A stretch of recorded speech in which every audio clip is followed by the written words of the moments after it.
Welcome to Disney A, the Canadian-themed Disney travel podcast. We're your hosts. I'm Brandon. And I'm Krysta. Was that dramatic enough for you? It was you? Super dramatic.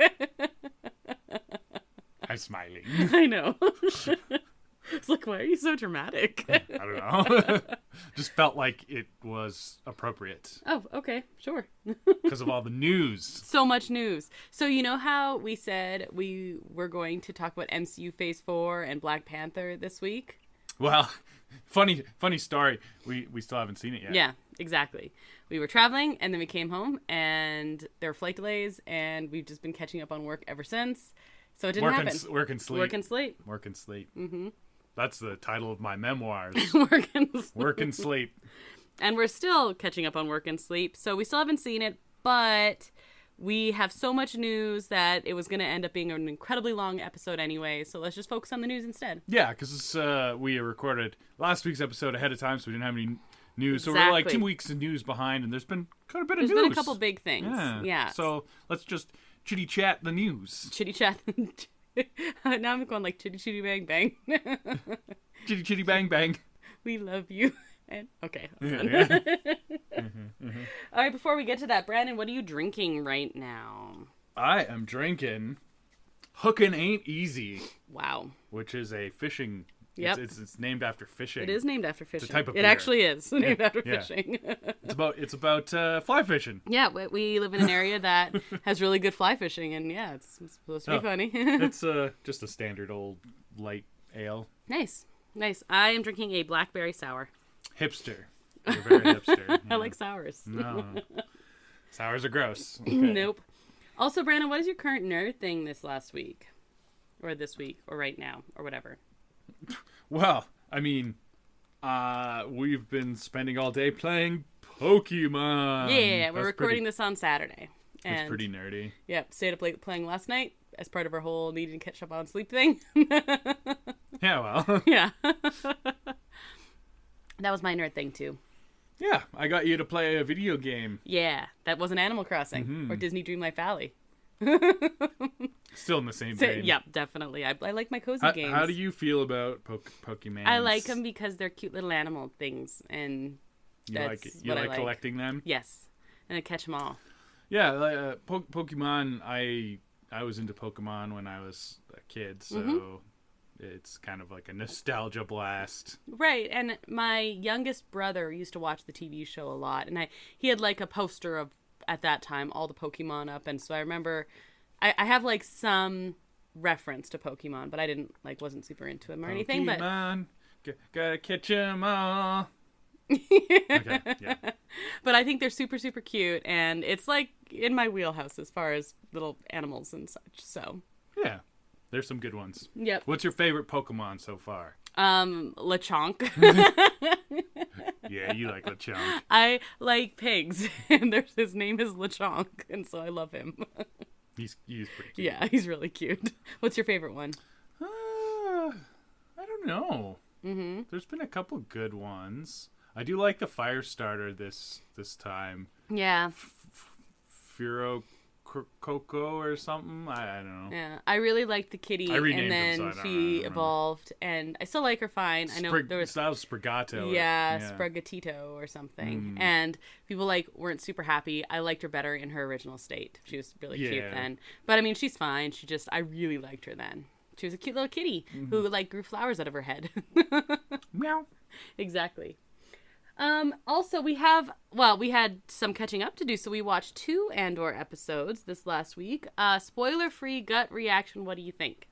So, yeah, they're going all in on the 3-episode arcs, as we kind of figured. Yep. So we watched a conclusion of an arc episode and then a starting arc episode. So you can't really compare the two. No, that's true. It's not really fair. No. But yeah, that 10th episode was something else. I was trying to think. It might be don't get me wrong, your first episode of Mando, seeing Grogu and everything, was awesome. This might be technically the best episode of any of the Star Wars shows so far. Oh, yeah. I mean, don't get me... Also, the Obi-Wan fight with Vader was really cool. That was but good. that was a cool moment. Whereas this whole episode, I was like Like, I'm still not okay. Yeah, I don't think. Mando and like certain parts of Obi-Wan Yeah. and stuff are like a nice bag of potato chips.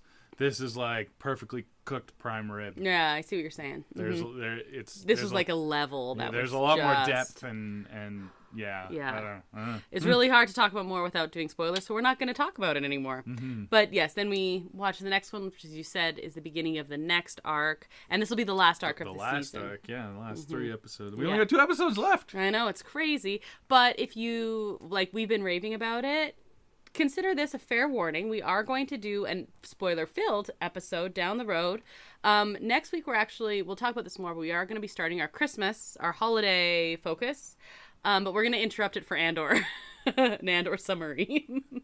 We'll wish everyone a happy Life Day, which was a couple days ago, Yeah, it actually. was actually, yeah. Happy Life Day, by the way. That's your intro to the holiday season is Life Day. 'Cause It's true. I think Starts the whole kicks thing. off. Yeah, I like it. Okay. Did you sing the Leia song? No. Do you want a red robe, though? Yes, I do. You can get them in Disney. I think I'm part Wookiee, so I would fit in. That's fair. That's totally fair. Yes. So you have a couple weeks to get caught up for Andor, and you should be watching it anyway because it's amazing. Okay. Anything to add? We're gonna kind of like skip over the news as a separate thing because the whole episode is going to be news now. News. Disney A news update. Okay, Brandon, where do you want to start with the news? I did a you impression. Very good. Thank So you. good. Thank Okay, well, let's start with something that we already kind of knew. Yep. But they did officially announce the date for Toontown Right. reopening. Yes. So Mickey's Runaway Railway is going to open In January. January 27th or Something like that, yeah. As part of the Disney's 100. Yeah, it's going to be the first day of the 100th celebration, which is going to go all year.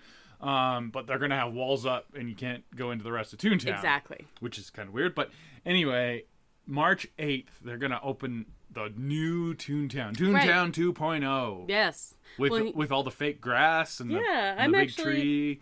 I'm okay that we're not going to be there for this right after, but I'm really curious to see coverage of it.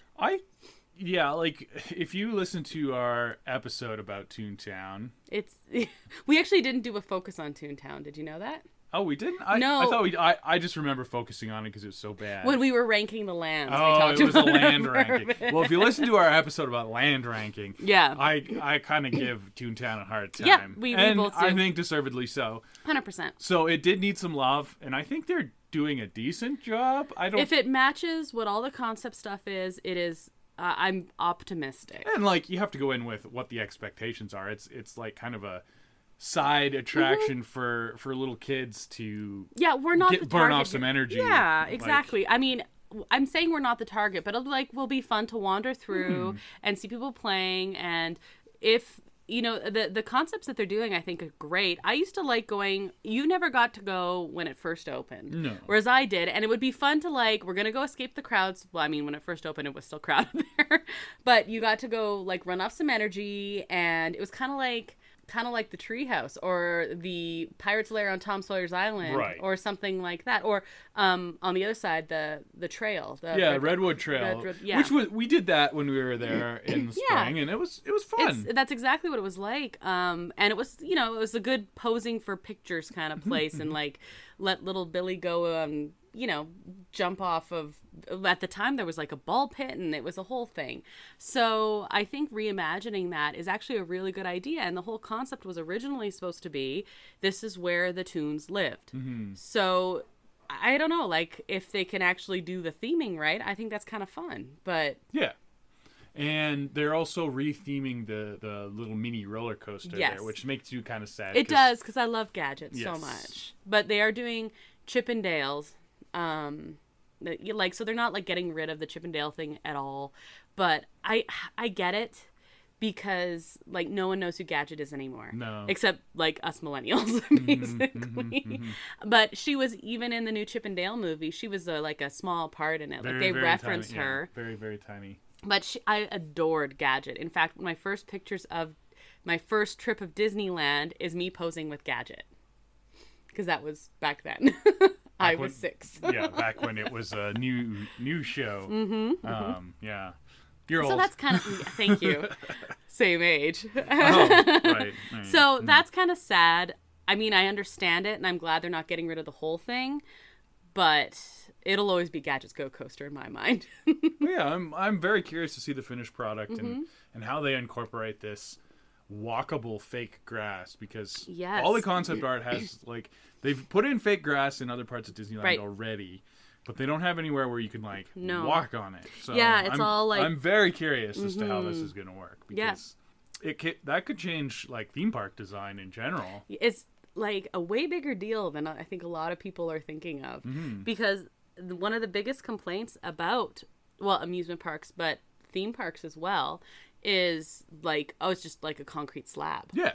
So, I don't know. This is really cool. That affects your, like, air temperature and everything. Totally. Like, it's a thing. It is going to make, because we travel during the summer a lot, because, you know, teacher, and it is going to make theme parks much more pleasant in the summertime. I'll tell you that. If there's all of a sudden you're not walking on concrete the whole time. A little bit of sun absorption in that fake and grass. Disney's, you know, has always had trees and flower beds and stuff like that. But if all of a sudden you can drop off the kidlets to go run around on the grass and, like, I don't know, climb up, and the tree looks really cool too. They kind of have like an actual tree, but they have roots, like fake roots coming out, so kids can like climb all over it. And I don't know. And the splash thing around Donald's also looks really cool. It does. The concept art shows a lot of lighting things, and so we'll see if it's actually open in the evening time.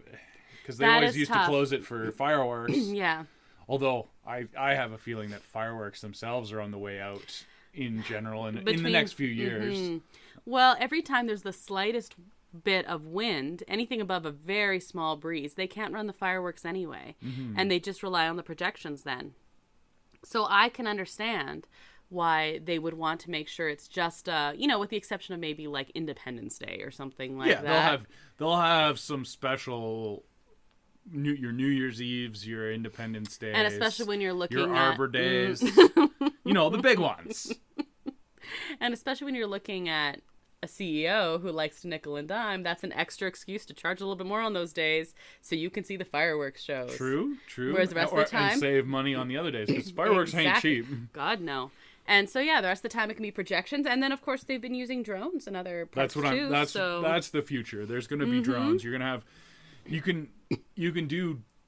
It's not quite the same as fireworks, but you can do way different stuff with drones. It's still a nighttime spectacular. And I love fireworks, but I think I'm okay with this. I would rather know than be all excited for fireworks and then be like, oh, and now it's windy and we can't have them. I think that that'd is be a very little bit of a disappointing. bummer if you've like been waiting for an hour in your spot, which... happens. Oh yeah, definitely. And especially for like us who are coming out of town, we would have like, this is our one night to watch fireworks. Right. You plan ahead, and if it doesn't happen, then you're out of luck. And you're... So in our upcoming trip, we have one night that we're like, and we'll watch fireworks because we have Fantasmic booked. If you want to hear about that, listen to our dining packages discussion a couple episodes ago. Yeah, so that'll be our like regular fireworks. I'm pretty sure we're gonna try and watch the New Year's Eve fireworks. Oh yeah, the New Year's Eve, yes. But I'm like, if that one doesn't, okay, well they still do the projections unless it's really windy or stormy, of course. But like we're not trying to watch regular fireworks another night. Yeah. And I'm not the biggest fireworks person anyway. But New Year's. New Year, yeah. I mean... That's a whole thing. It's a thing, and it'll be Us super and busy. everyone else. Super busy. I don't know. Might have to, like, go watch it from the side in, like, Batu or something. Oh, that might be fun. Because you can see the fireworks from Batu. And that might be fun. I don't know. Okay, cool. Less crowds there. Thoughts, hey? Be fun. Yeah. Okay, so yes, Toontown reopening March 8th. And then the other little bit of park news that we kind of knew about, but is now official.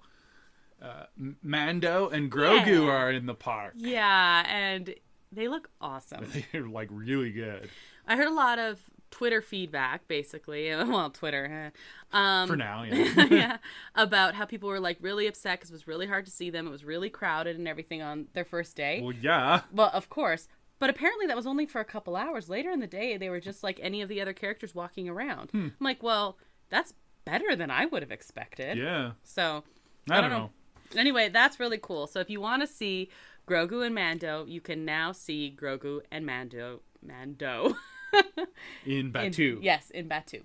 Batu east as well, or just west? Just west, I want to say. That's pretty cool. I'm pretty sure. I don't 100% know, but I've only seen it talked about at Disneyland, and that's seemed what they referenced at D23, kind of like a proof of concept. Right. And this is just basically the final nail in the coffin for the timeline. Right. Of Batu, like. Well, good for it, though. They didn't need a timeline for this. No, You either do it and you lean into it hard, or you don't do it at all. Yeah, there's not enough of the interactive, like, ongoing story stuff that they had originally kind of planned to make it worth locking yourself into that. Just make it Star Wars Land, and it's fine. And everyone will be happy, I promise. Have you seen little videos and things like clips of just them? Little, like... Don't they look great, though? They do look, so good. Really good. So good. Really good. We're going to have to make a point of this one. We lucked out. Hopefully they're still there. I hope so. Yeah, I hope so. We really lucked out with R2 and Chewie, which were the ones that we were like not sure if we were going to get to see or not. So fingers crossed. I don't know how limited this one is. Yeah, there's no like. You would think they didn't put dates on what. No, but they just said limited. Right. But I mean, that could mean 2 days a week, or that could mean for 3 weeks and then they're done. Right, but I would say he's gonna keep appearing until season 3, which will be in February. That's kind of what I figured. Like surely through the Christmas season anyway. Mm-hmm. But I don't know. It also depends. I mean, he's walking around with an audio animatronic. Yeah, who knows? Maybe it breaks and like quite a sophisticated looking one too. So that's also going to depend a lot on that. It's really cool when it works, but if it doesn't, you just can't be out. So. Yeah. Anyway, they look awesome, and I'm really hoping they're there. Couple more news items. Let's talk the one that came out literally as we were traveling. I was like, of course. Yes. Like, the day after we recorded. Yeah, I read this like in the airport. You did. When it was so we funny. were waiting for our plane. Well, we didn't actually wait on the way there. It was nice. On the way back, it was a different story. But that's the fun of traveling. And I'm not going to complain about it because we didn't get to travel for 2.5 years. So. That is an excellent point. That is an excellent point. I will take the pains of traveling with a smile upon my face. Yep. That I'm okay with that too. But yeah, so they finally announced what the heck they're doing with Tarzan's treehouse. Okay, so before we talk about it too much, most people have probably heard this, but if not, we will explain. Were you surprised? I was pretty darn surprised. Me too. I would have lost a lot of money if I was betting on this. Now that I see what they're doing with it, I'm slightly less surprised. Yeah, but when they first announced, but still, I would think they would have gone more generic and not. I'm pleasantly surprised. Let's say what they're actually doing. Okay, so this is basically it's called the Adventureland Treehouse. They're making it themed Adventureland, but it's like an homage to the original Swiss Family Robinson treehouse. What's the actual name? Because you had it. Yeah, I had it up here. The Adventureland Treehouse inspired by Walt Disney's Swiss Family Robinson. Oh, okay, inspired by, yeah.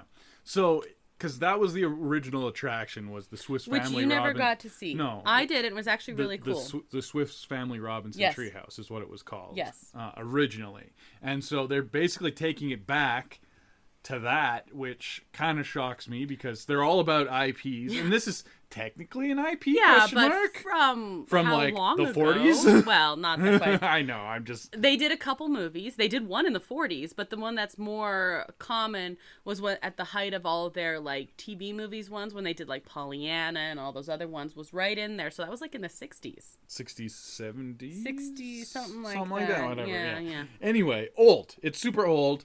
I would have lost so much money on this bet.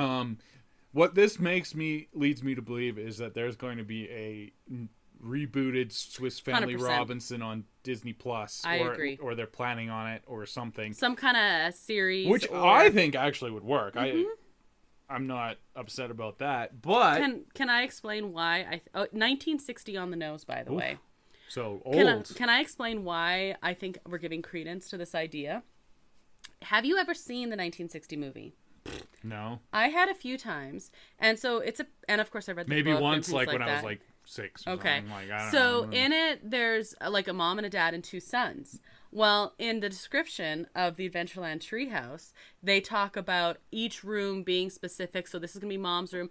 And they mention a daughter. There's no daughter in the original movie. Well, yeah, and that...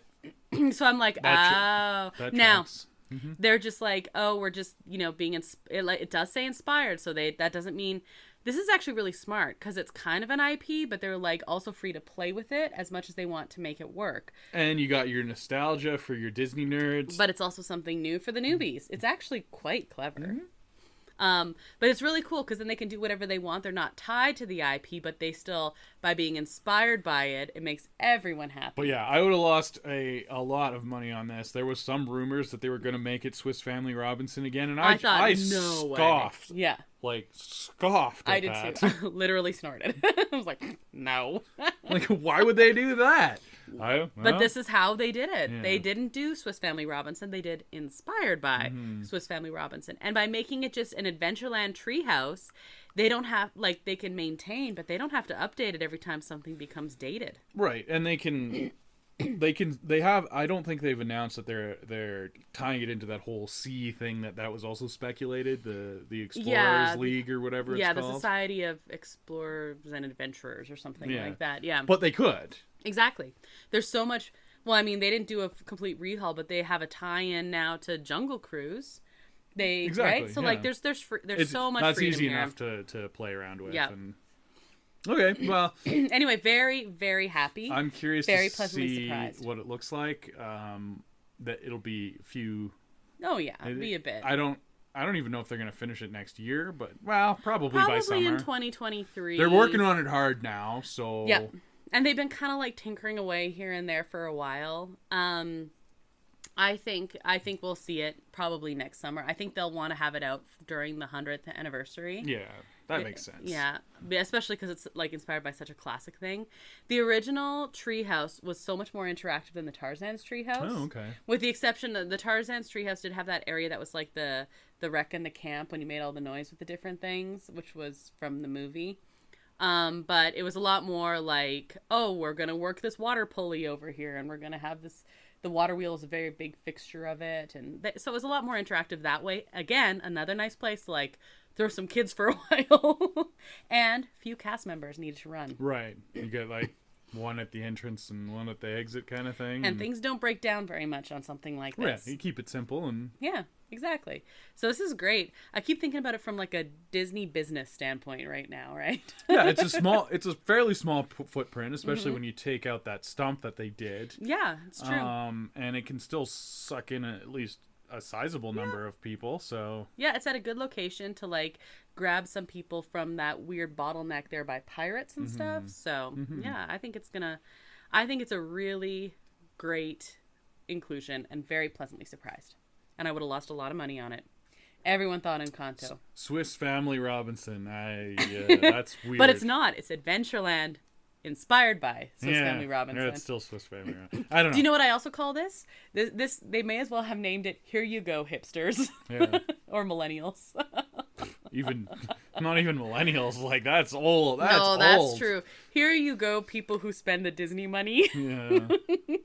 Please stop being mad, internet people. Okay. What did on She-Hulk he called it Twitter armor? Yeah. Yeah, that's what that is. That's going to be a retro reference here in the next week.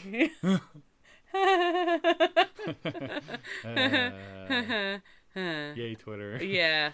Okay, so, and then this is the really big news. Well, kind of big news. I don't know. I think it's big. It's going to inspire a lot of discussion on our part, yes, I think. 100%. So, while we were gone, the quarterly earnings report came out. Yes. And as an accountant, I was kind of interested in this. Totally. Knowing a little bit about financial reporting and publicly traded companies and stuff like that. I find this kind of stuff fascinating. But basically the gist of it is that the last quarter that they were reporting on was not good. Right. It was really bad.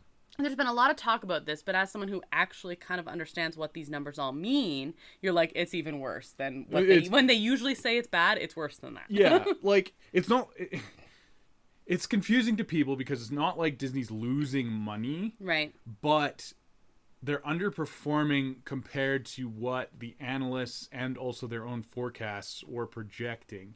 And that's when you take an absolute bloodbath on your stock price, which is like your primary performance indicator for a publicly traded company. And there would be lots of hard meetings for Bob Chapek and the rest of the C-suite.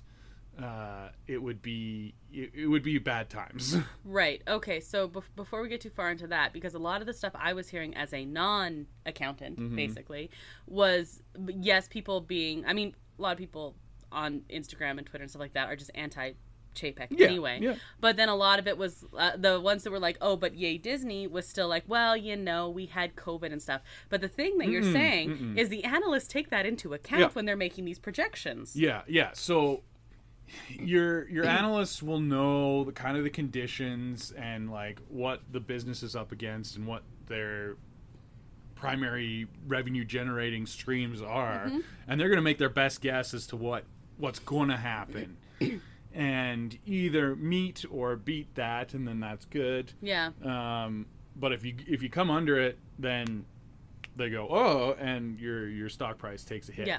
In this case, they missed it by 50%, which That's a lot. is enormous, like extreme. So They start freaking out when it's like 6-7% under. 50% is huge, like mind-bogglingly huge. Wow. Okay.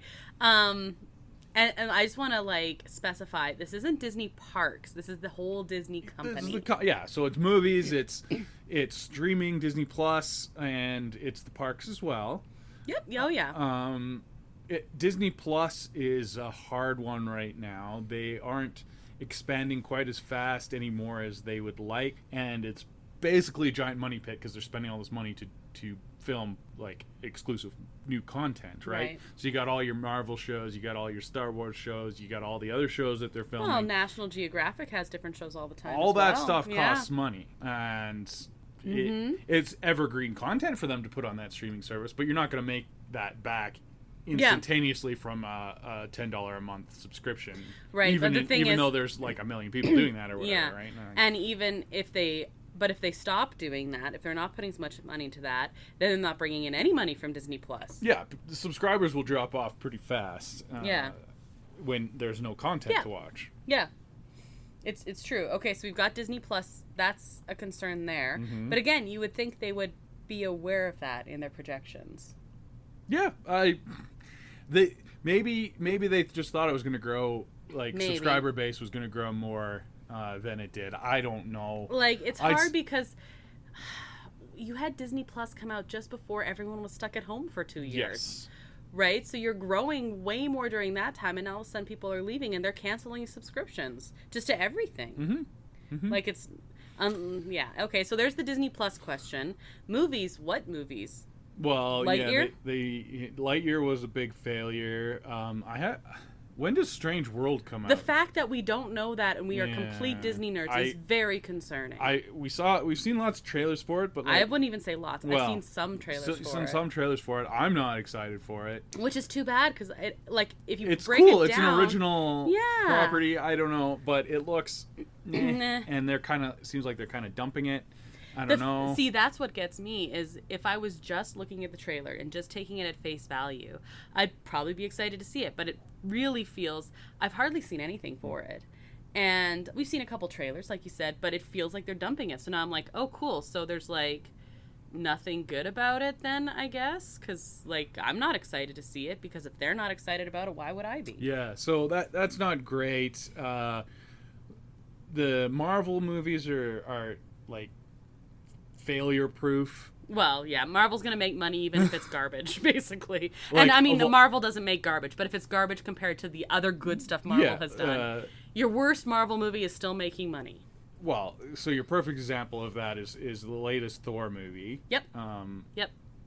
Basically panned worse than Thor 2. Yep. I don't think it was worse. I don't think so either. Thor 2. But like either. Critics and audiences didn't like it, but it's still made like so more money than most movies could dream of. Yep. In its first weekend. Like exactly. So whatever. It's opening night. It did better. It did what a lot of movies wish they could do. Yeah. So. Oh yeah. Marvel's not losing money anytime soon, and that is with all of the like they cost a lot to make too. So. Yeah. Oh yeah. But yeah. So movies are. Yeah. But they're not having.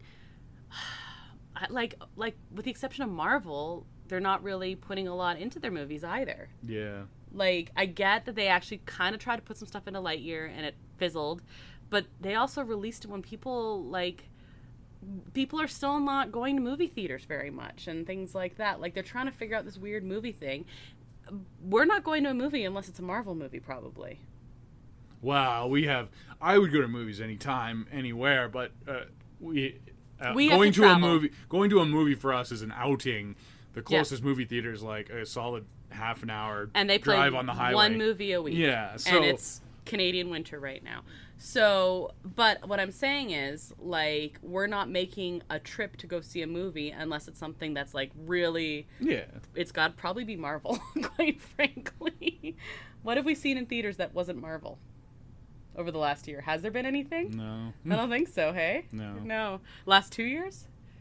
Yeah, right? Like, since before COVID. We've only, like, with the exception of we had a theater that was doing, like, classic movies and stuff like that during COVID when they couldn't get any movies released, like, during the height of it. True, With the exception of that, we only were traveling to go see Marvel.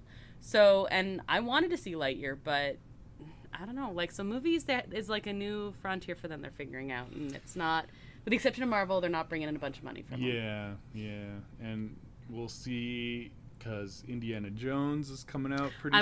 I will want to go see Indiana Jones. I want to go see that. I want to go see it on the big screen. Very worried about that. But me too, but I want to go see it. Yeah. I want to give it the benefit. That's the non-Marvel movie we saw in theaters, the new Ghostbusters. We did go see the new Ghostbusters. That was good. Right. Okay. That was really good. Makes you feel better, right? Yeah, I'm like, I like movies. I like going to see movies. I love going to see movies. That's like a whole thing for us. But, so it's this movie going in general is not what it used to be. No, it's not. It's not. But it is coming back a little bit. Yeah, but do you think they're like... Surely they have to be considering that. And I'm just thinking about like all the different facets of the Disney company, right? Yeah, I don't know. I don't know how they missed the earnings target by that much. I don't understand it. Okay, so Disney Plus makes sense. It's not because they're not selling annual passes. Well, okay, so I'm getting to the parks thing. Because we talk Disney Plus, we talk movies as like a weird question mark. They dumped a bunch of money into Lightyear, which I wanted to see. We didn't go see it. Still haven't seen it. Lightyear lost money. Right, it lost maybe money. Barely broke even, maybe. I honestly think they should have reversed Strange World and Lightyear. Yeah.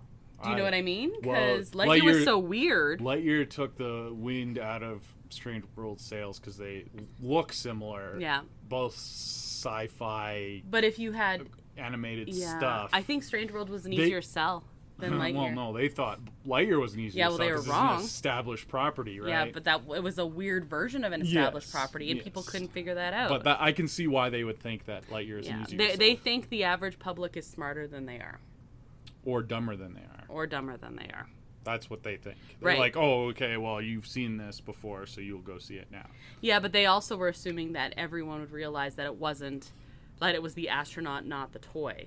I mean, that was kind of weird. No, the whole thing was weird. But anyway, I honestly think they would have done better with Strange World coming out first. Yeah, probably, but they didn't. So that was the movies. That was Disney Plus. The other big facet of it, of course, other than like, is the travel stuff. Cruise lines, well, they knew cruise lines were closed for a while, and now they're reopened, so that's one thing. The Star Wars hotel is a whole lot of questions on that one. Yeah, and that's tied into the parks as well. Yeah, but and then, so like the parks in general, because that's coming up with the other news. Mm-hmm. The parks is a weird animal, because they have guaranteed income with the parks. The parks are always solid. Yeah. Like when people were not going to the parks, It was when they couldn't go to the parks. As soon as they could, they did. And yeah. The parks are a license to print money. They just want to print more money. Yeah. Always want to print more money. Yeah. So the demand on parks, I would say, from a business case perspective, is pretty inelastic, which means the demand's always going to be there. That's how they can raise prices every single year without fail and not affect attendance at all. Because in one breath, people are complaining about how much it costs, and the other breath are complaining about how busy it is. People are paying to go, says us who have our tickets. Exactly. And so they're looking at extracting more money. That's like the change to Lightning Lane, all the a la carte Lightning Lane stuff is just a way to get more money. Create revenue where there was none before. Some of the additional experiences, some of them were from before COVID, like a few years ago, like all the Star Wars, like your build a droid, your build a lightsaber. Yeah. That's extra revenue that you didn't have before. Right. And so that's what they're kind of looking at. But the big talk is annual passes, because since COVID, they've, in both North American theme parks, they've had issues. Like, they've stopped selling it for different periods of time of annual passes, and they're also approaching it a little different on each coast. So we've talked about this before, but just like if you haven't heard or if you don't know, if you're not like a parks person, I guess. Disney World and Disneyland are very, very different in compared with annual passes. Disney World is primarily a traveler's park. You have some people who have annual passes, but it's like, I don't remember what it was, like 20% or less kind of thing. Yeah, if that, right? At one point, they said over 75% of attendees at Disneyland are annual pass holders. Right. And most of those are very local. They're like Southern California. Yeah, and that comes a lot down to like just the geography of where the parks are. Totally. Disneyland is, it was built in the middle of an orange grove, but LA and Anaheim have basically merged to one giant city now. Like, and so you're in a major metropolitan area. Oh yeah. Where Disneyland is, and there's going to be a lot of people that live there. And hey, if they're close by and they have an annual pass, then they can go more often, and it's cheaper for them. Totally. Whereas Orlando is a resort town. Yeah. There isn't housing near, like, Disney World is a giant, massive property that was built in the middle of a swamp. And it was supposed to be that way. It was supposed to be on its own. There's nothing around it except Disneyland hotels. Right. And then some other hotels that are a little farther away. But there's no residential areas. Like, so there's no locals. Right. No one's jumping in their Uber, or very few people anyway. Yeah. Like, almost no one is jumping in their Uber to go, like, a lot of traditional APs, right, in Disneyland would say, I'd go there after work for supper. Yeah. Yeah, that doesn't happen in Disney World. No, not really. Like, not to any significant amount. So, after this earnings call, as part of this whole thing, they made some changes. Let's talk Disney World first because it's a shorter discussion. Sure. Pricing changes on entrance to Disney parks, and now they have changed prices depending on which park you're going to. So it's often been said that certain things like, say, Animal Kingdom is not a full day park. Well, now it costs less to go to Animal Kingdom than it does, say, Magic Kingdom. Right. Right? So now the price difference is not only like we have in by Disneyland day. When it's by day, exactly, but it's also by park. By park. And people are kind of upset about this, but I kind of I get it. Yeah, no, it makes sense. If I'm like, I'm pricing out per trip, like which day I'm spending in which park, I don't want to spend the same amount for I'll keep with the same ones, Magic Kingdom and Animal Kingdom, because why? So or if Epcot, right. Although lots of people really like Epcot. Well, and especially now, there's a bunch of stuff they there. they have done more. Epcot was my least favorite park when I went, but that was 20 years ago. So you were also 16. Yeah. Yeah. It's not really made for 16-year-olds. No. Well, now that you have people are used to be doing the Drinking Around the World challenge, but you also have all the new attractions. There's lots of stuff to do. Lots of stuff to do there now. So I don't know. But anyway, so that is one change that they've done, and then the other one is, of course, on Disneyland. Yeah. So people are still harping about the reservation system, but that's not going anywhere, and that's not having literally any impact on revenue. Okay, revenue aside, what do you honestly think about the reservation system? Because I know a lot of people are like, eh, and other people are like, I don't care. I can see why annual pass holders hate it. It doesn't, as us as out-of-towners... We have to plan anyway. It doesn't affect us at all. I kind of like it, actually. I feel like you get rewarded for being organized and planning. Yeah. And we are organized people who plan, so I kind of like it. We would already know what parks we're going to on what day anyway. Right. So, forcing, quote unquote, forcing us to lock into that literally doesn't change anything. No, it doesn't make any. So, it's like another click of the button for us. Yeah. So it doesn't affect planned travelers. Right. At all. No. Last minute travelers, it would be really bad for. And APs, it would be kind of bad for because depending then on which they have tier to, of AP. Well, no, any tier. Yeah. Because you have to plan. Before they would just be, oh, I'm near Disneyland, I can just go now. I just mean like the highest tier where there were no blackout dates. They wouldn't even look at the calendar kind of thing, right? The other ones would at least have to know whether or not they were blacked out. That's just the only thing I mean. Yeah, no, it is rough for APs because they would have to plan where they would not normally plan. I'm going to sound like such a bag here, but I mean, I've heard APs say it as well. Like, highest tier APs now, highest tier Magic Keyholders and everything else. Well, they had it so good for so long. Yeah, it's rough for them, but just because they're not used to it. Yeah, I'm not I don't have much sympathy for them. But I can see why it would be a rude awakening. Yeah, that's more the thing. It's a rude awakening. Yeah. Anyway, so in that light, they had the new Magic Key program with the reservations. They had that for a while. They slowly after COVID, it was August of 2021. They brought those in, and then they slowly started selling out the different types of passes. And then there was like a period where reservations for the annual passes, because they were in a separate bucket, were really hard to get, and people were really upset, and there's lawsuits, blah blah blah blah blue, blah blah blue, blah blah blue, blah blah blue. They haven't been selling them for a really long time. Yes. And then shortly after this earnings call came out, basically Thursday, I think it came. I think it was something like that. They started selling them again. Yeah. For like 16 hours. I was gonna say they didn't make the 24-hour mark. I remember that. Yeah.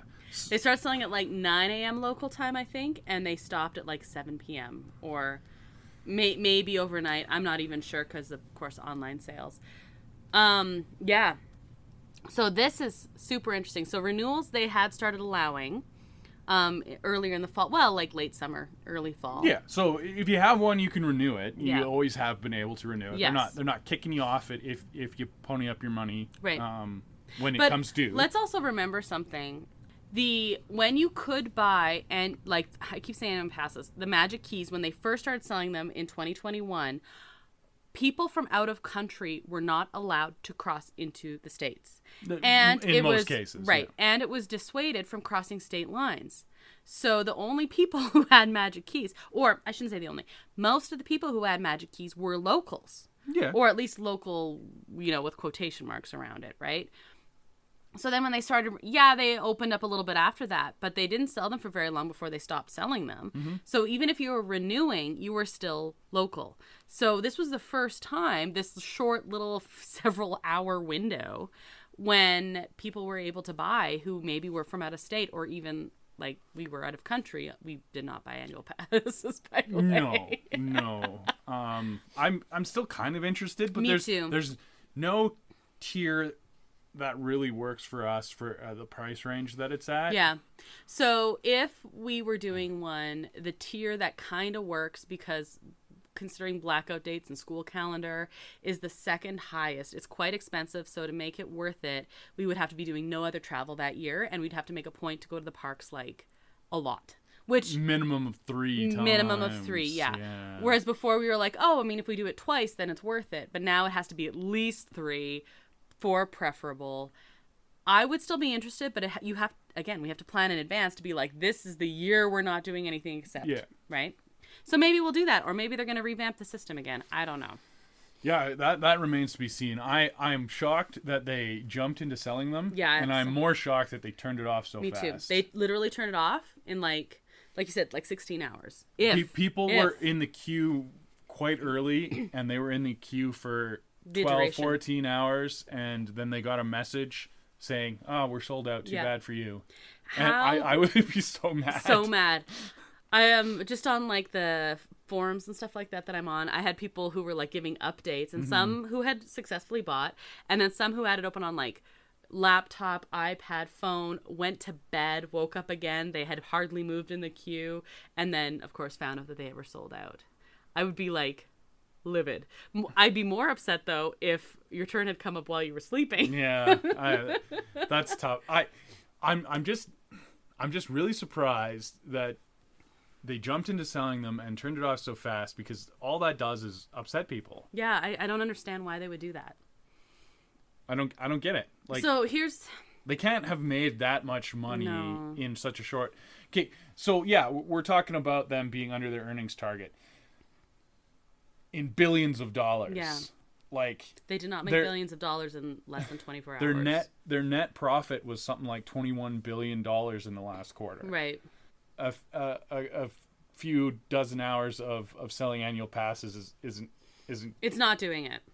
That's maybe a couple million, like very tiny amount in comparison. And so a lot of people right away were like, "Oh, it's annual pass holders who are going to save it." No, that isn't it. I don't know. This actually, I think, looks worse for the company than anything, because it was like freaking out defensive, and then by turning it off again, it's like you can't even make up your mind on what to do. Yeah, so I honestly can't even, like, why would they even turn it off? They didn't sell out. Well, I guess they did. Well, they said they sold out, but you can, with a company like that, you can sell out. You decide what number is selling out is the thing, right? Yeah, they have a target of number of annual pass holders that is ideal in their mind. Yeah. And they reach that number very quickly. Again. Well, but the thing is, a lot of people are saying Chapek, but like from a business standpoint, we've said this before, they don't want to rely on annual pass holders. No. They want to rely on out-of-towners. But if out-of-towners rely is the wrong term there. They would prefer to have single-day ticket guests, because they're going to spend more money. Yeah. They're more likely to spend all day in the park, which means all meals, which means merchandising. Yeah. Which means, we're here for a short amount of time, we're going to buy all the souvenirs. Mm-hmm. Right? As opposed to the people who used to go there for supper. They're going for supper and then leaving. It's a very different It is very different, but you still need the facilities for that guest that's there for a few hours versus the guest that's there all day and spending that's the whole thing. $1,000. Yeah, exactly. So they'd rather have the ones in the park they're spending thousands of dollars. Yeah. Per day, which makes sense. 100%. I mean, if you were an annual pass holder and you spent thousands up front, sure. But if I'm going the same amount of days, because some go all the time, and that's fine. Most annual pass holders go, maybe once a month. On average. Yeah.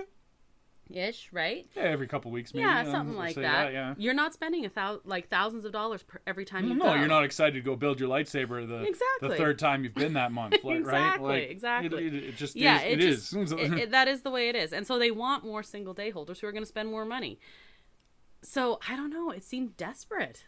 This, like, weird annual magic key holder. Very weird. I'm curious to see how it progresses, what the next quarter is financially. If I was investing, like if I had billions of dollars and was like a high level investor in this company, that would make me panic. Yeah, watching them do this. Yeah, from a shareholder perspective, it's not the best reaction to things. I would feel better if they hadn't done anything. Mm-hmm.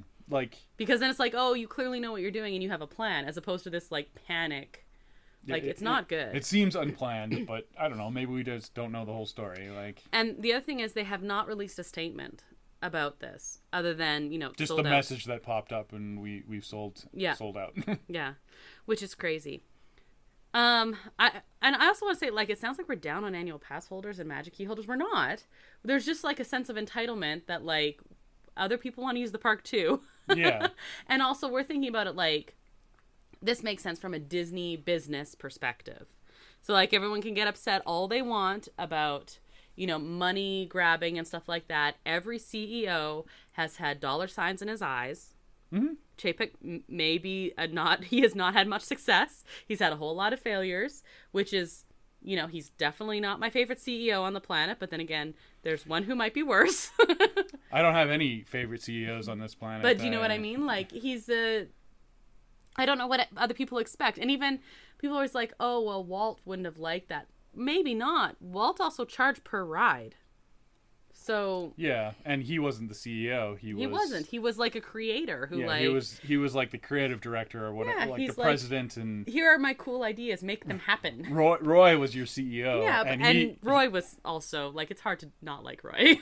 he had his eye focused on that dollar sign. Of course he did. Of course he did. He tried to talk Walt. There's a lot of rose-colored glasses looking back on the history of That's things. That's just my point. It's like, so people get upset and like, oh, the company doesn't care. The company cares about the bottom line. All right, so it's capitalism. Yeah, look at where the parks are. So let's just remember that. So I don't know. Sounds negative. I don't mean it to sound negative. I'm just curious to see where it goes. Like, I really want to see the Disney company's in no danger of going under or anything. No. That. My big concern when all this stuff started happening is I don't want them to start laying off cast members. Well, yeah, laying off people who are just your working class people that just doing their job and living paycheck to paycheck. That's who you worry about for sure. And then on a selfish perspective, I want them to keep investing in 100%. entertainment, like movies. I want them to keep doing Disney Plus shows. I want new theme park attractions, theme park expansions. And that's what suffers when you have really terrible earnings reports. Exactly. So, hey, Disney, we are the people who you want their money. Like, we're exactly the people whose money you want. Yeah. Quite frankly, because we're out-of-towners who like souvenirs and want to eat all the Disney food, but we only go very little. So we're going to do it all while we're there. Oh, yeah. You want our opinion. Keep investing in those things, and then we keep spending the monies. The other selfish thing is, we said before, the parks are fairly... Again, the word reliable isn't the right word, but they're the place where you have a captive audience, where if you're raising prices on something, it's going to be the parks. People are going to, still buy their churros. But don't take it too for granted, because it will fall off eventually. Yes. Well, that's the thing. It's like a weird balancing act, right? It won't. There's inertia there, so it won't show up. It might be tough from a corporate executive perspective to understand that if you don't invest in this, it's eventually going to end. Yeah, it's going to fizzle. But you have to know that, and I hope they do. I hope so. I hope they do. I hope so. Oh, that was a lot of business. Yeah, I'm a businessman doing business. Anything else to add about this whole earnings stuff, other than just curious to watch? Yeah, I'm curious to see, like, Black Panther's gonna give a good shot to the old balance sheet. True. Coming up this quarter. And the other thing you gotta remember is it's Disney's 100th anniversary next year. People are gonna be spending money on everything Disney. There's gonna be a lot of merch, and yeah, so. And there's a bunch more Marvel films coming out. It's true. That is 100% true. So I'm curious. I'm very curious. I was really hoping before we recorded this there'd be some kind of weird news or statement or something about the weird magic key situation. Very strange. Very strange. Very strange. On a different note, we talked about Critter Country last week. We did. And we did some trivia. Do you want to know how you did? Not good, but that's because it was weird questions. You got one. Oh, it's always the question's fault if you get it wrong, right? Yeah. You got 1 out of 3 correct. Yeah. Okay, so are you ready to hear it all? Sure. Question number 1. I asked you what the working title was of Splash Mountain before it was called Splash Mountain. This is what you said. Briar Patch? So it was the Briar Patch Run. Sure. The answer is actually the Zippity Doo Dah River Run. Okay. Yeah. You weren't that crazy. No. Yeah, that's good. All right. Question number 2. I asked you about where you could find the homage to Country Bear Jamboree and this is what you said. Well, probably the heads from the Country Bear Jamboree. You got. And you are 100% correct. It is the heads if you turn around at that one part. Yeah. It's one of my favorite Easter eggs in all of Disney, though. Although, there's some really cool ones. What were we watching? I think it was it Provost Pass on YouTube. And they were pointing out different, like, previous, like, attractions that you could find in the parks. And that's really cool. That's a good one. Yeah. All right, and the last one I asked you about was Rufus the Bear. Now, Rufus the Bear was when it was still Bear Country. He was a character that was just like, he wasn't like the mascot, but he was like one of the mascots because he was a bear. And you used to be able to find him just as you entered Bear Country when it was still Bear Country. I asked you where you could, because you can still find him, kind of. I asked you where you could find the reference to him now. This is what you said. In the Hungry Bear restaurant. He's actually on the Splash Mountain ride. Okay.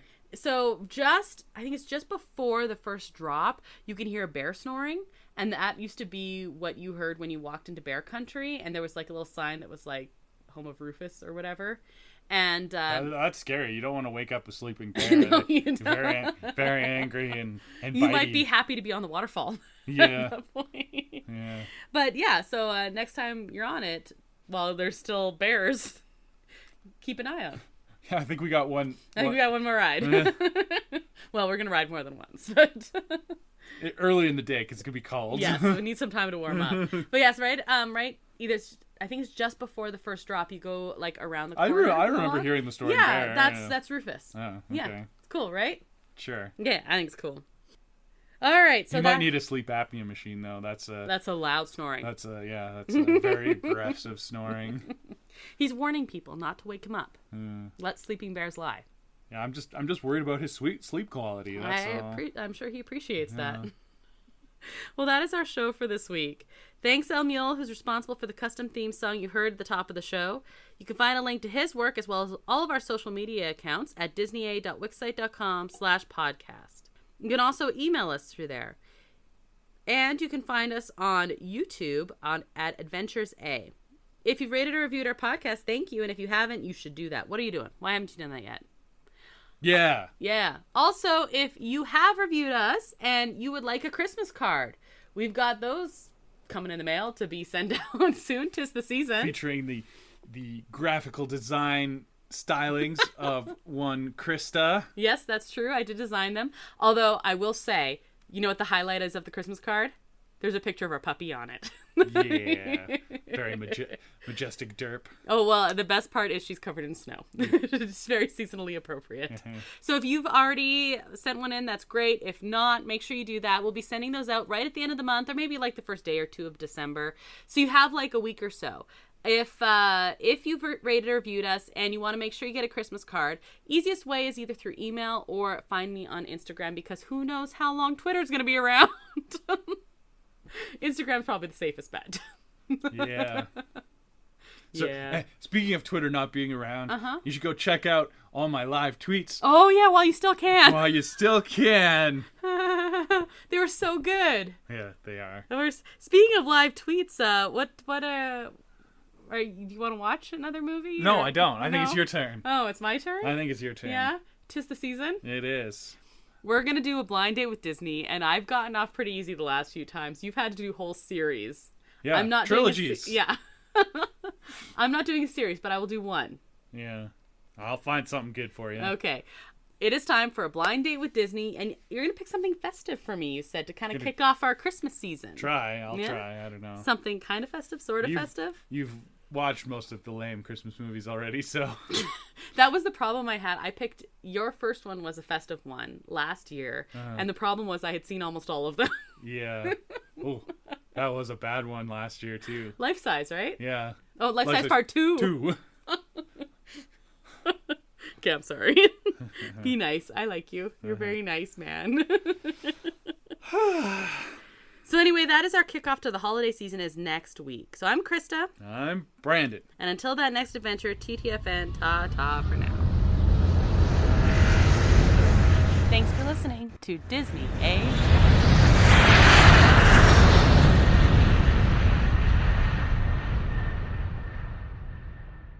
You're old. So that's kind of... Thank you.